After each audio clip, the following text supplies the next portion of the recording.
Hey everyone, I'm kalimsiYT and today I'm back with another speed build.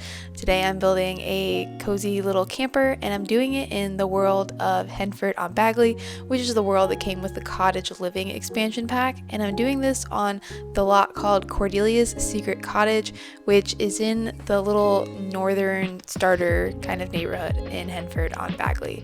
And yeah, I wanted to go in for my save file and just build almost like a mobile home type of thing because it's pretty unique.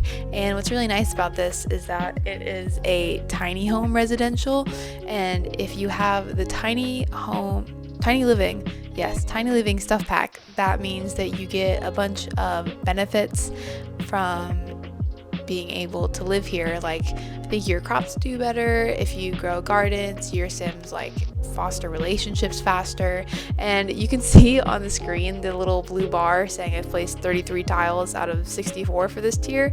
So there are 3 different tiers of tiny homes. I think it's micro home, which is less than 32, and then tiny home, which is 32 to 64 tiles, and then small home, which is up to 100 tiles.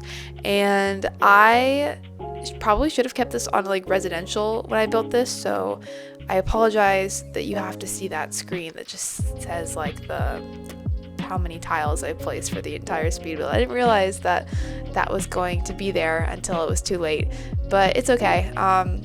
I'm pretty happy with how this turned out, and like usual, I do have a storyline for the Sims who are going to live here, which I'll get into that in a minute. But yeah, I really wanted this to be like just a starter lot that your Sims could move into. Unfortunately, I did get kind of carried away, like I usually do when I build it, so I believe it's 25,000 simoleons instead of 20,000 whenever you first move in, because usually whenever you just create a single Sim, it's 20,000 simoleons that you get. So yeah, this lot is 25,000, but I'm sure if you sell a few things in the yard, you could probably get it down to 20,000. But yeah, like I mentioned like a minute or two ago, this is for my save file, and so I do have a Sim in mind that I want to live here. And so I'll put a picture of the Sim on screen that I made, but his name is Josh.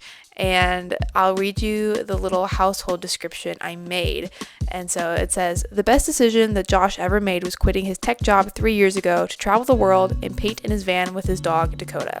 He's made it his mission to visit every world he can. However, after passing through Henford on Bagley, his van broke down. With no money to fix his vehicle, Josh has been stuck living in Henford on Bagley for the last few months. Despite being stranded, getting to know the locals has been fun. Maybe Josh is warming up to the slow life after all. So yeah, the kind of gist with this household is that I imagine that the Sim living here has, he was successful in like a tech guru job, that type of thing, but he kind of decided that he had enough one day and he quit and decided to just do his thing. I imagine that he has a really high painting skill, or he's very artistic, and so he just does freelance work now. I think you can do like the freelance painting career, like freelance artist. So that's what I kind of imagine he does, and that's how he makes his money. He's been traveling, and then yeah, he made it up to this lot and something happened and his car broke, and so he's just been here for a few months. And see, I was conflicted about whether to make this van or this camper like really bad looking, like really run down, but I ended up making it like kind of modern. I kind of imagined, like with the storyline and everything, that when he quit his job he had like a lot of money to spend, and so he kind of like put a lot into the camper, and now that he's been using it for a few years, like something happened. And I think Henford on Bagley probably isn't the best place for that, because I don't know, maybe it's hard to get car parts here or something like that. But anyways, moral of the story, he's stuck here, and yeah, he's just been figuring out how to live more slowly. And I haven't fully decided if I'm going to do this, but I've thought about having like a family next door and then having a potential love interest for him live there. I think that could be a fun idea, but I haven't built the lot or created the Sims for that. But that's another thing I have cooking up in my mind as a potential addition for this storyline.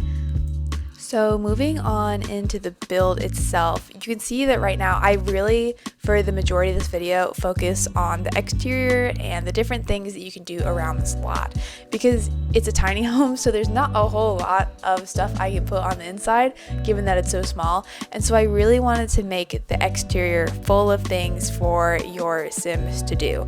Now originally I wanted to make this an off the grid lot, and I feel like that makes sense given where it is. It's kind of like deep in the forest, you know, there's probably not like power lines and water lines like going through there to get to this camper.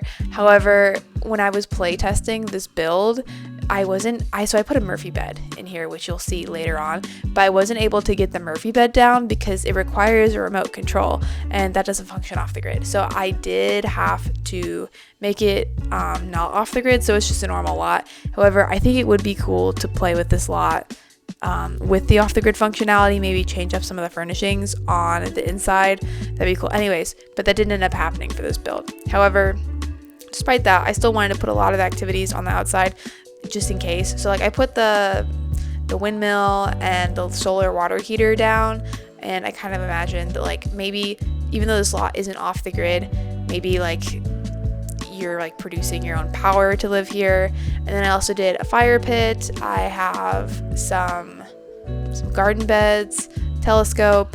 There's an easel out there kind of for storyline purposes. There's a grill, and later on in the video I go and I make like a custom dog house, because when I was furnishing this too I was like, oh yeah, I forgot I made this Sim have a dog. And it was really hard to fit a bed because I made it one of the bigger size dogs in the game, and so they need like the 4-tile bed, not the 1-tile one. And so I wasn't really able to find a spot on the interior that would work for that, so I made like a custom dog house outside, and it was kind of interesting how I had to do it. Like I originally was thinking of maybe doing like half walls and then having the doggy door in the middle and kind of making it like a functional room, but then I couldn't put a roof on top of it and it looked kind of weird, and so I ended up using a wall decoration and like framing 3 sides of it, and then using a couple of decorative roof pieces to make up the roof part of it itself. And yeah, I think it's cool how it turned out. I definitely want to play around with doing more dog houses in the future, because I think that'd just be a cool thing to kind of just pop in the backyard of just even a normal house, like not even in this situation. But yeah, you can see I'm kind of starting to do the interior right now, figuring out kind of what the layout looks like. I was toying with the idea of putting a fireplace in, but then I just feel like that didn't really make a lot of sense. The only reason why I did it is because I kind of wanted to make a living room area where there'd be like a television and places for like your Sim to like sit and relax. But the only issue with that is that if I did that, then the Murphy bed wouldn't be functional and then your Sim couldn't sleep in the bed. So I didn't end up doing that in the end. So I don't have a TV in there, and that's okay. Maybe your Sim can have a laptop or something to play video games on for entertainment instead. But yeah, now you can see I'm going in and I'm furnishing that doghouse. Not furnishing, I'm building it. It took a couple of different objects to kind of maneuver and see what I liked. I ended up going for that little base game vent thing there, and I just made it a dark color, and it's not perfect, but it gets the job done. But I think using those like corbels that came with cats and dogs and sizing them down kind of made it look more like a house. And so yeah, I'm happy with how it turned out overall. And then with the landscaping for this, you can kind of see me doing it throughout. I wanted to make this seem like it was just a random piece of land that he drove up into, and then this is where the van broke down. And so I put terrain paint of like some dirt leading up to it, and then I used the live edit menu and I put like a bunch of tufts of grass around, and I did put like a small flower bed under the camper. And really the main reason why I did that is because it looks nice. Even though it's not super realistic, I don't know, maybe we can say in the few months that he's lived here, he did a little bit of gardening and decided to do that instead. But yeah, as far as the interior goes, I'm kind of doing that now. So I put one of those like stovetops on, but I didn't include an oven, and I don't know why I didn't do that. But when I was playtesting the build, I went back and I put an oven below where the stove top is. So your Sims should be able to functionally like cook everything in this lot, not just stovetop meals. And I think that's the reason why I put the full-size fridge in there too. I'm pretty sure the mini fridges limit what you can cook. I could be wrong on that, but I didn't really want to chance it, and I don't think the full fridge looks all that bad. And yeah, I wasn't going to make the Sim who lived here like into painting, but then you can see out of the catalog, I just pulled out those like sketches, and I thought that was so perfect, and it just made me think that he needs to be into painting, and so that is what I did.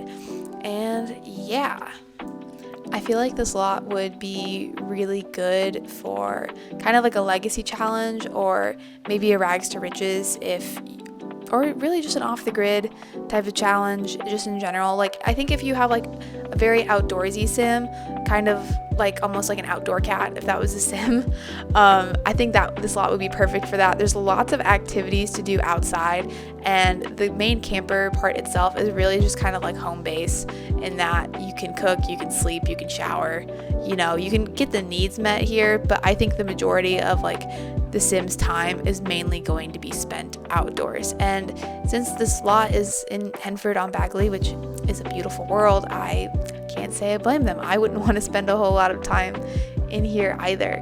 And yeah, so I'm just kind of decorating a little bit now that I have the main functionality of the interior done, just trying to make it look a little bit more like a home. Unfortunately, because that Murphy bed has to fold and unfold, I wasn't really able to put anything in the middle of the room. I would have loved, like I said earlier, to put some chairs, a TV, just an ottoman, something that would make that work. But yeah, another thing with this camper is that I built it on a diagonal, and I did that just because it looks nicer. But one unintentional benefit is that it made the bathroom like pretty big. Like it's only a 3x1, but I was very easily able to fit everything in there. And so there's a shower there, and then I have a divider up on there too, so it doesn't look weird, which you'll see in a minute. But it's fully functional with that because I did play test it, and the current configuration of the toilet and the sink actually isn't functional, but it's okay because I went and I changed it so it is. And so don't worry, if you download this camper off the gallery, your Sims will be able to use the sink and use the toilet.